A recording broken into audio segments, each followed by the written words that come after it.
Olá, bem-vindo à Bíblia Católica.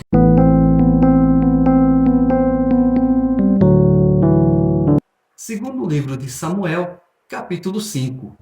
Então todas as tribos de Israel vieram ter com Davi em Hebrom e disseram: Vê, nós somos teus ossos e tua carne.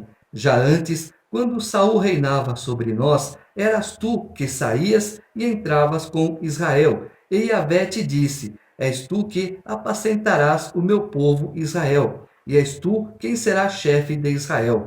Todos os anciãos de Israel vieram, pois, até o rei em Hebrom, e o rei Davi concluiu com eles um pacto em Hebrom na presença de Yahvé, e eles ungiram Davi como rei em Israel. Tinha Davi 30 anos quando começou a reinar, e reinou durante 40 anos. Em Hebrom, ele reinou 7 anos e 6 meses sobre Judá. Em Jerusalém, reinou 33 anos sobre todo o Israel e sobre Judá. Davi é ungido pela terceira vez. A primeira, Samuel foi até a casa dele. A segunda, ele recebeu a unção como rei de Judá. E agora ele recebe a unção como rei de Israel. Com essa unção, o reino então está unificado. Davi marchou então com os seus homens sobre Jerusalém contra os jebuseus que habitavam a terra. E estes disseram a Davi: Não entrarás aqui, a não ser que afastes os cegos e aleijados, como para dizer: Davi não entrará aqui. Davi, porém, tomou a fortaleza de Sião, é a cidade de Davi. Naquele dia, disse Davi: Todo aquele que ferir o jebuseu deve alcançar o canal. Quanto aos aleijados e aos cegos, eles desgostam Davi. É por isso que se diz: aleijado e cego não entrarão na casa. Davi se instalou na fortaleza e lhe chamou Casa de Davi. Depois, Davi construiu ao redor, desde Melo até o interior. Davi ia crescendo e Yahvé, Deus dos exércitos, estava com ele. Irã, rei de Tiro, enviou mensageiros a Davi com madeira de cedro, com carpinteiros e pedreiros, que edificaram uma casa para Davi. Então viu Davi que Yahvé o confirmara como rei sobre Israel e exaltava a sua realeza por causa de Israel, seu povo. Depois de sua chegada de Hebrom, tomou Davi ainda concubinas e mulheres em Jerusalém, e nasceram-lhe filhos e filhas. Estes são os nomes dos filhos que lhe nasceram em Jerusalém: Samua, Sobabe, Natã, Salomão, Jebaá, Elisua, Nefeg, Jáfia, Elisama, Eliada e Elifelete. Logo que os filisteus souberam que Davi havia sido ungido rei sobre Israel, subiram à procura dele. Ao saber disso, Davi desceu ao refúgio. Os filisteus chegaram e se espalharam pelo vale dos Rafaim. Então Davi consultou Yahvé. Devo atacar os filisteus? Perguntou ele. Entregá-los-ás nas minhas mãos? E Yahvé respondeu a Davi: Ataca, certamente entregarei os filisteus nas tuas mãos.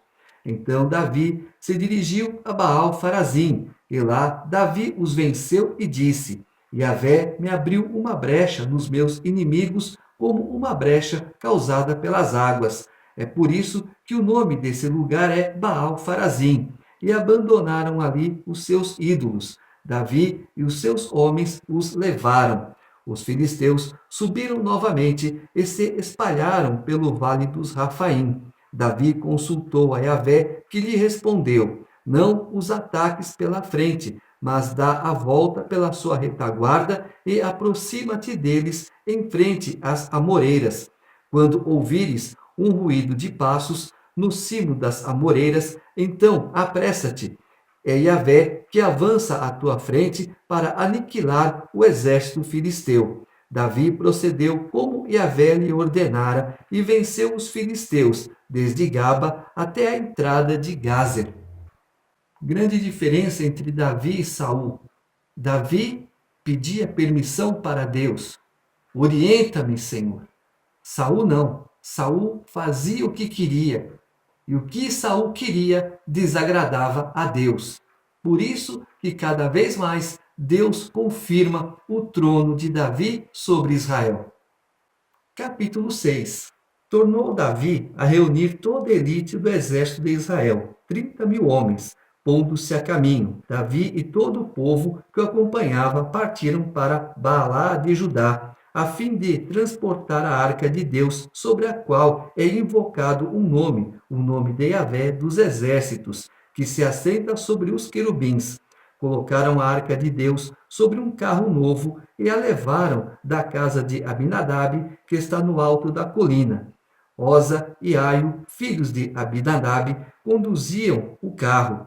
Oza caminhava à esquerda da arca de Deus e Aio caminhava adiante dela. Davi e toda a casa de Israel dançavam diante de Yahvé ao som de todos os instrumentos de madeira de cipreste, das cítaras, das harpas, dos tamborins, dos pandeiros e dos símbolos. Ao chegarem à ilha de Nacon, Oza estendeu a mão para a arca de Deus e a sustentou, porque os bois a faziam tombar. Então a ira de Yahvé se acendeu contra Oza, e ali mesmo Deus o feriu por essa loucura, e ele morreu, ali ao lado da arca de Deus.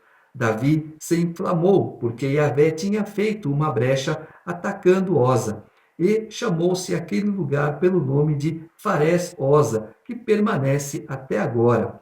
Nesse dia, Davi teve medo de Yahvé e disse: Como virá a arca de Yahvé para ficar na minha casa? Por isso, Davi não quis transferir a arca de Yahvé para a cidade de Davi e levou para a casa de Obed-edom de Gate. A arca de Yahvé ficou 3 meses na casa de Obed-edom de Gate, e Yahvé abençoou Obed-edom e a toda a sua casa. Contou-se ao rei que Yahvé tinha abençoado a casa de Obed-edom e tudo o que lhe pertencia, por causa da arca de Deus. Então Davi foi e trouxe a arca de Deus da casa de Obed-edom para a cidade de Davi com grande alegria. Quando os que carregavam a arca de Yahvé davam 6 passos, ele sacrificava um boi e um bezerro cevado. Davi rodopiava com todas as suas forças diante de Yahvé. Ele estava cingido com um éfode de linho. Davi e toda a casa de Israel fizeram assim a arca de Yahvé subir, aclamando e soando a trombeta. Aconteceu que, entrando a arca de Yahvé na cidade de Davi, a filha de Saul, Micol, olhava pela janela e viu o rei Davi saltando e dançando diante de Yahvé. E no seu íntimo ela o desprezou. A arca de Yahvé foi levada e depositada no seu lugar, no meio da tenda que Davi tinha feito armar para recebê-la. E Davi ofereceu holocaustos na presença de Yahvé, bem como sacrifícios de comunhão. Assim que Davi terminou de oferecer holocaustos e sacrifícios de comunhão, abençoou o povo em nome de Yahvé dos exércitos.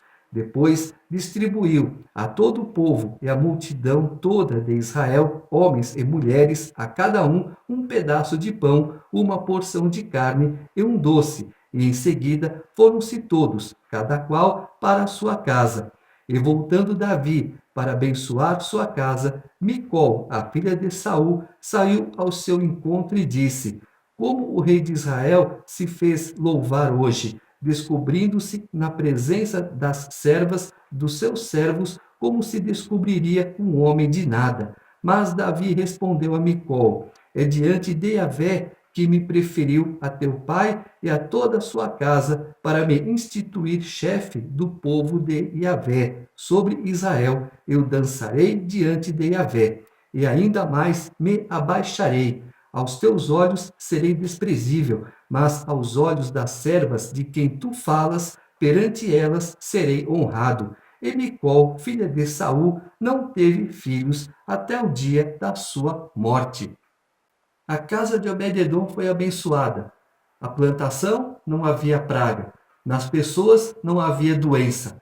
Davi, então, vamos buscar a arca. Só que os servos colocaram a mão onde não devia. No caso, Oza. Ele tentou segurar a arca. Ele fez uma coisa boa. Mas, em primeiro lugar, a arca não era para ser carregada em cima de uma carroça. Os levitas deveriam carregar a carroça.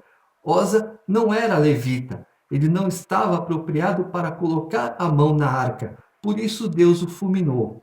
Nessa época, já expliquei e falo de novo, não havia o que há hoje, que é a graça de Jesus Cristo sobre as nossas vidas. Erramos, fazemos coisas erradas, pedimos perdão para Deus. Jesus então nos perdoa. Mas quando é algo grave, que Deus fala, agora quem resolve sou eu, é do jeito de Deus, e o jeito de Deus, ou ele converte, ou ele manda para o buraco.